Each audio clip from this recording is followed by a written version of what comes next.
ဂျက်ကဖုန်းကြီးကျောင်းတစ်ခုမှာငွေရှာလို့ရမဲ့နီလန်းကောင်းတစ်ခုကိုရှာတွေ့သွားခဲ့တယ်သူရောက်သွားတဲ့ဖုန်းကြီးကျောင်းကဖျားဘူးတွေနဲ့အရန်ကိုစီကားနေတာပါနေတိုင်းအလူခံပုံးတွေကိုဘတ်ငွေ2000လောက်ဝင်ပါတယ်အဲ့ဒါကတစ်နှစ်ကိုဘတ်ငွေ9ဘီလီယံကျော်လောက်ရှိပါတယ်ဂျက်ကအဲ့ဒီပတ်စံတွေကိုသာတူရလိုက်မယ်ဆိုရင်ကြွေးတောင်းတဲ့လူတွေကိုဘယ်တော့မှပုံးရှောင်နေစရာမလိုတော့ဘူးလို့ရုတ်တရက်တွေးမိလိုက်တယ်အဲ့ဒီညမှာပဲသူကဖုန်းကြီးကျောင်းတွေနဲ့ပတ်သက်သမျှအရာအလုံးကိုစိတ်အားထက်သန်စွာနဲ့လေ့လာပါတော့တယ်နောက်တစ်နေ့မှာတော့သူကသူ့တငယ်ချင်းတွေဖြစ်တဲ့ကီဗင်နဲ့ဂျဲနီတို့ကိုတွေ့ဖို့ခေါ်လိုက်ပါတယ်သူတို့တွေအနီးနားကဖုန်းကြီးကျောင်းတစ်ခုကိုအတူတူတွားလေ့လာခဲ့ကြတယ်ဂျက်ကဒီဖုန်းကြီးကျောင်းတစ်ခုထဲကတင်တစ်နှစ်ကိုဘတ်ငွေ4ဘီလီယံကျော်ဝင်ငွေရှိတယ်လို့ရှင်းပြခဲ့တယ်ဖုန်းကြီးကျောင်းတွေကမုံမြတ်တဲ့နေရာတွေဖြစ်တာကြောင့်အလူငွေတွေပေါ်အစိုးရရဲ့စောင့်ကြည့်စစ်ဆေးမှုကအရန်ကိုလျှော့ရဲပါတယ်ငွေလွှဲပြောင်းမှုပမာဏအများကြီးမလုပ်တဲ့ပတ်စံတွေတိတ်တဆိတ်ပျောက်သွားရင်တော့ဘယ်သူမှသတိထားမိမှာမဟုတ်ပါဘူးသူတို့3ယောက်ပေါင်းပြီးဖုန်းကြီးကျောင်းတစ်ကျောင်းကိုကိုယ်တိုင်ဦးစီးလုပ်ကင်တင်တယ်လို့သူကအကြံပြုပါတယ်အဲ့ဒီလိုလုံးမှာပဲသူတို့တွေထိုင်းနိုင်ငံမှာအချိန်တိုအတွင်းငွေပမာဏအများကြီးရှာနိုင်မှာဖြစ်ပါတယ်ဗုဒ္ဓဘာသာကိုကိုင်းဆိုင်တဲ့နိုင်ငံဖြစ်တာကဒီအစီအစဉ်အတွက်အတော်ပဲဖြစ်နေပါတယ်လူအများစုကစိတ်အေးချမ်းမှုရဖို့နဲ့သူတို့ကိုယ်တိုင်ရောမိသားစုအတွက်ပါကုသိုလ်ရဖို့ဖုန်းကြီးကျောင်းတွေကိုလှူဒန်းကြတာပါချမ်းသာတဲ့လူတွေဆိုရင်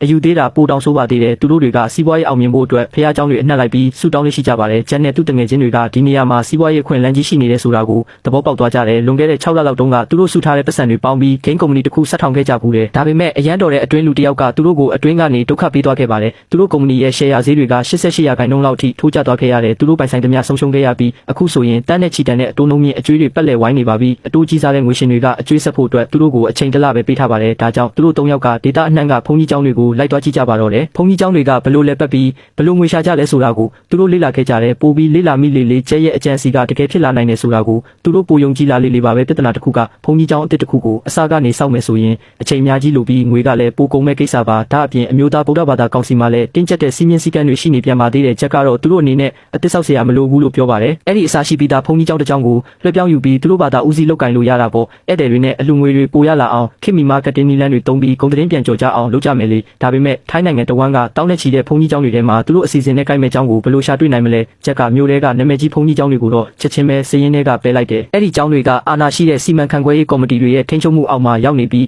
အမျက်ငွေတွေကိုသူတို့အချင်းချင်းပဲခွဲဝေယူနေကြလို့ပါဂျဲနီကမျိုးစုံဘက်တွေကိုတွားကြည့်ဖို့အကြံပေးပေမဲ့မျိုးစုံတွေမှာတော့ဖုန်းကြီးကျောင်းတွေကလူပြည့်နေတာကိုမကြခင်မှာပဲတိလိုက်ရပါတယ်တချို့ရက်ကွက်တွေဆိုလမ်းလျှောက်သွားလို့ရတဲ့အကွာဝေးတွင်းမှာတင်ဖုန်းကြီးကျောင်း၄-၅ကျောင်းလောက်ရှိနေပါတယ်ပြိုင်ဆိုင်မှုကအရန်ပြင်းထန်လုံးတယ်လို့ကျောင်းထိုင်ဆရာတော်တချို့ကလည်းသူတို့ရဲ့ရည်ရွယ်ချက်ကိုရိပ်မိသွားပြီးဒေါသတကြီးစူပူကြီးမောင်းကမောင်းထုတ်ခဲ့ကြတဲ့မနက်ခင်းတစ်ခုလုံးအချိန်ကုန်ခံပြီးရှာဖွေခဲ့ပေမဲ့သူတို့ဘာတစ်ခုမှမတွေ့ခဲ့ပါဘူးအဲ့ဒီအချိန်မှာတစ်ချိန်လုံးငြိမ်နေတဲ့ဂျဲနီကရုတ်တရက်ပဲကားရက်ခိုင်းလိုက်ပါတယ်လမ်းဘေးတနေရာမှာကွယ်ပြီးရှိနေတဲ့ဖုန်းကြီးကျောင်းအသေးလေးတစ်ခုကိုသူလမ်းမြင်လိုက်လို့ပါချင်းရဖုန်းကြီးကျောင်းလို့ခေါ်ပြီးနည်းနည်းဟောင်းနှမ်းကလူမနေတဲ့လို့ဖြစ်နေပေမဲ့အဆောက်အဦတွေကတော့ကောင်းကောင်းမွန်မွန်ရှိနေပါသေးတယ်အစ်စ်ပြန်ဖြစ်သွားအောင်စေးတုပ်လိုက်ဖို့ပဲလိုတာပါကျောင်းဝင်းကလည်းအံ့ဩစရာကောင်းတော့အောင်ကျေဝန်းပါတယ်သူတို့ကဖုန်းကြီးကျောင်းမှာရှိတဲ့တူလေးသောဝေယဝစ်စလုတ်သူကိုနောင်ရလာမဲ့အမျက်ထဲကဝေစုခွဲပေးမယ်လို့ကတိပေးပြီးလက်ထိုးခဲ့တယ်သူ့ရဲ့အကူအညီနဲ့သူတို့တွေကြောချလို့ခေါ်တဲ့လူနဲ့ဆုံတွေ့ခဲ့ပြီးကျောင်းထိုင်ဆရာတော်စီကနေစီမံခန့်ခွဲခွင့်ရအောင်စီးရုံရမှာကြောဖြာကကူညီပေးခဲ့တယ်ဂျဲနီကပြုပြင်စေအသက်တာဆုံးဖြစ်အောင်ကန်ထရိုက်တာတယောက်နဲ့ညှိနှိုင်းဆောင်ရွက်ပါတယ်ကီဗင်ကသူ့ရဲ့စုငွေတွေကိုကြိုတင်ပြီးထုတ်ထားလိုက်တဲ့ချက်ကလည်းဒေါ်လာ8000တန်နဲ့သူ့ရဲ့ share တွေကိုမလိုချင်ဘဲနဲ့ရောင်းလိုက်ရပါတယ်